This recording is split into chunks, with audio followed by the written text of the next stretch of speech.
Ibang conversations. Rocky's Secret Files. Your story they never knew existed.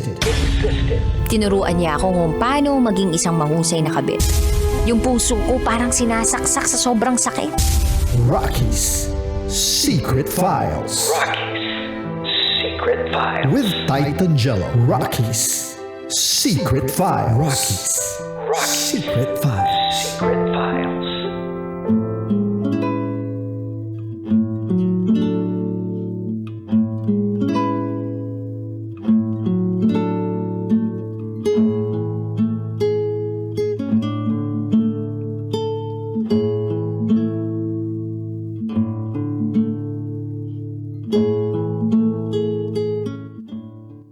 And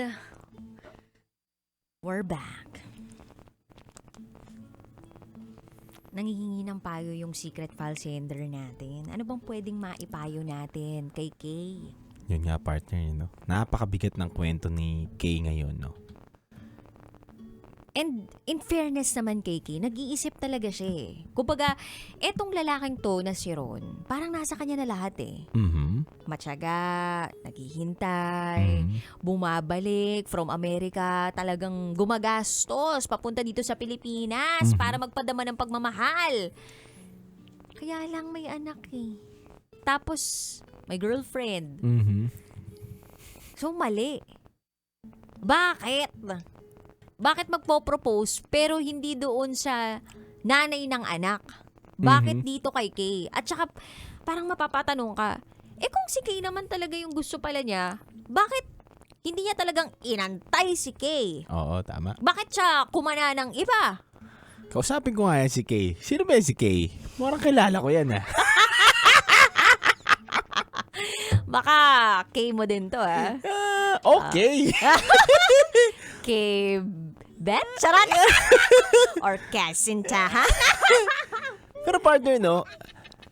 Ang hirap lang din ng sitwasyon ni Kay na makakilala siya ng isang guy na may pamilya na. Pamilya kasi may anak na eh. Automatic yan. Consider natin na may pamilya na talaga. At ang hirap din paniwalaan nung taong may pamilya na. Kasi marami maglalaro sa isip mo eh. May anak ka na nga eh. Ba't hindi na lang doon sa nanay ng anak mo yung pagbigyan mo ng oras? Bakit binibigyan mo pa ako ng oras o bakit mo ako binibigyan ng pansin?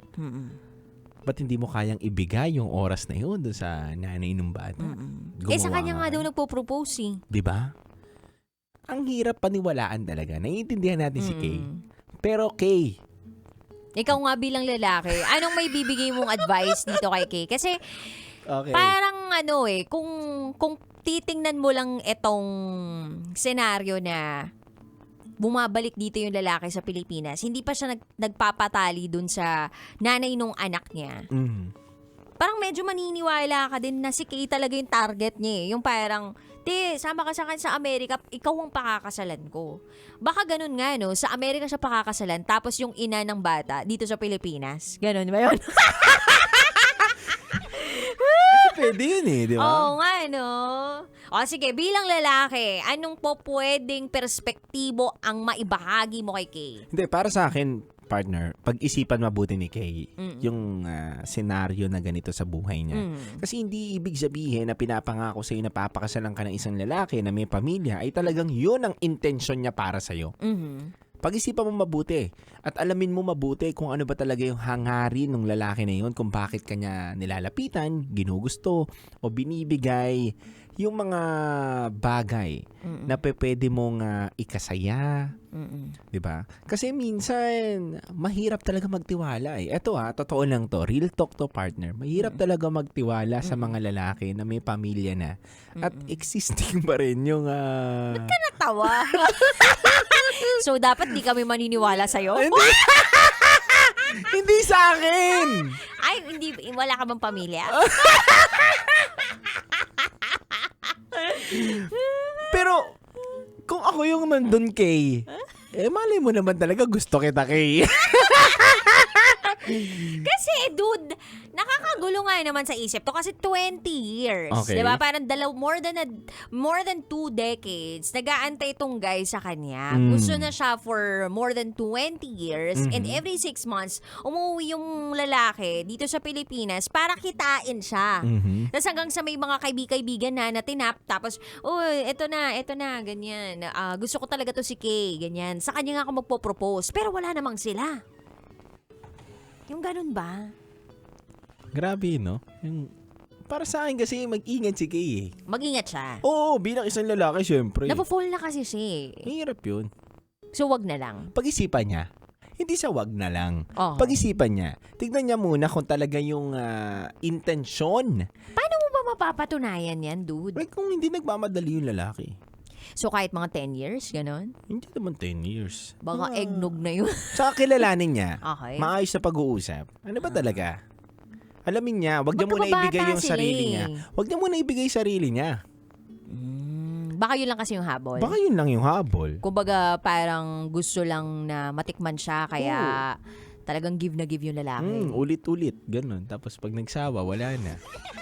Gawain nyo ba yun? Hindi naman. Ako hindi ko gawain yun eh. Ako kasi in the first place, wala ka namang family. Hindi natin sure. Hindi, pero, di ba? Pero malay mo naman, Mag-work. hating-hati yan eh. Hating-hati talaga yan, partner. May mga tao talaga nagbibigay sa'yo ng motibo na hindi naman totoo yung intensyon. May mga lalaki rin naman na nagbibigay ng motibo dahil totoo at pure yung intention nila para sa'yo. Na ang makakasagot lang talaga niyan si Kay. Oo. Ako naman, dude, ang naisip ko dito, ito naman sa perspektibo ng babae. Sige. Para talaga umuo ako sa'yo.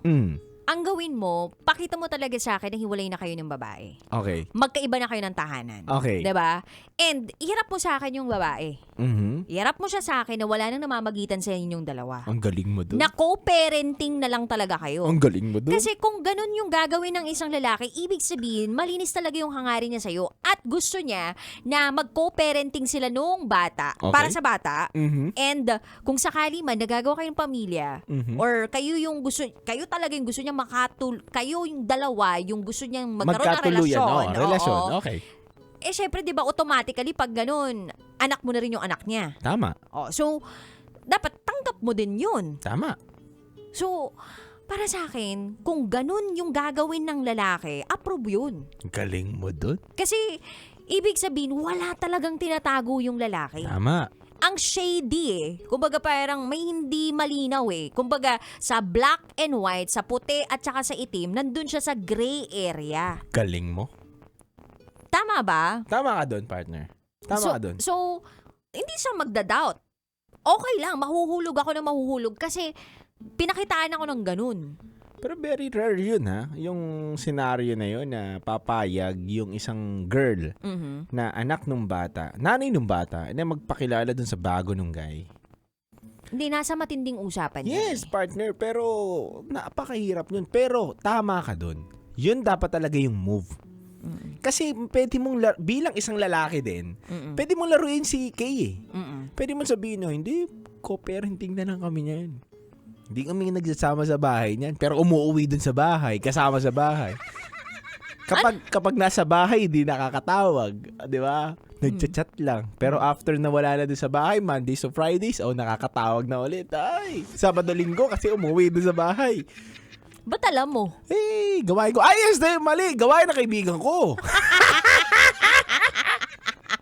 O, ayan na. Huwag po kayong magpapalin lang sa mga tulad ni Titan Jello. Uy!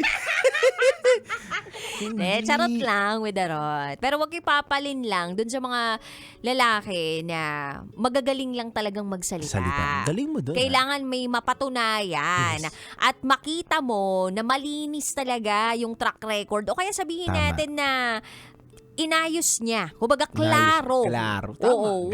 Wala siyang... Hindi kanya inilagay sa alanganin lugar. Diba? Tama yun. Dapat palang gray area. Kasi para makakapag-desisyon ka talaga. Kasi nga, dude, ako naniniwala din ako dun sa parte na ang isang relasyon na nararapat para sa'yo ay isang relasyon na malinaw. Tama. Hindi dapat malabo. Tama. And malalaman mong para sa'yo din talaga yun kung yung isang relasyon ay nakapagbibigay sa'yo ng kapayapaan. Tama. Kasi kung nababagabag ka, ay makakasira ko ng pamilya. So, parang red flag na yun, di ba? Agree. Galing mo dun, partner. Mas magaling ka. Hindi. Alam mo kung bakit? Ako yung gumagawa ng kasalanan. Ikaw yung umaayos ng kasalanan. Ay nako. So okay, good luck sa'yo ha. Tsaka hindi porke sasabihan ka na pupunta ka ng Amerika, pakasalan mo lang ako, ibig sabihin talaga Totoo legit na yun. legit Oo, na yun. hindi. I mean, pwede yun. Pero tatandaan mo na kaya mo din. Kasi sabi nga ni Kay, kaya ko naman eh. NCLEX passer ako. Tapos Philippine Nursing Board Exam passer din ako. So, ibig sabihin, itong si Kay talagang may utak, diba? Kaya niya. Kaya niyang makapunta ng Amerika na hindi kinakailangan na itali niya yung sarili niya sa isang lalaking nangangako lang sa kanya na ito yung buhay na maibibigay ko sa'yo. Magkaiba yung nangangako lang sa'yo doon talaga sa ipinadadama, ipinapakita at kinaklaro sa'yo na ito talaga yung future mo. Tama. Galing mo. Mas magaling ka, tandaan mo yan. Huwag kang papatalo. Huwag kang papahuli. Tayo ngayon! Galing, no? Ay, nako. Huwag niyong gawin yun, ha? Na ipakilala niyo yung ano niyo. Na ano? Yung partner ninyo, yung nanay ng bata, tapos papakilala niyo sa bago niyo. Mahirap yun. Maganda gagawin niyo? yun. Sabi mo, pinoprotektahan ko lang yung peace of mind mo, kaya hindi ko na siya pinaba. Tinan mo, alam mo yung mga gawain, no? Alam mo talaga yung mga dahilan, no? Kasi yun yung mga dahilan na bumibenta doon sa mga girlies, no? Ay, wag kayong magtitiwala sa mga sinasabi ni Titan Jello kasi kapag naniwala kayo doon, masisira buhay nyo.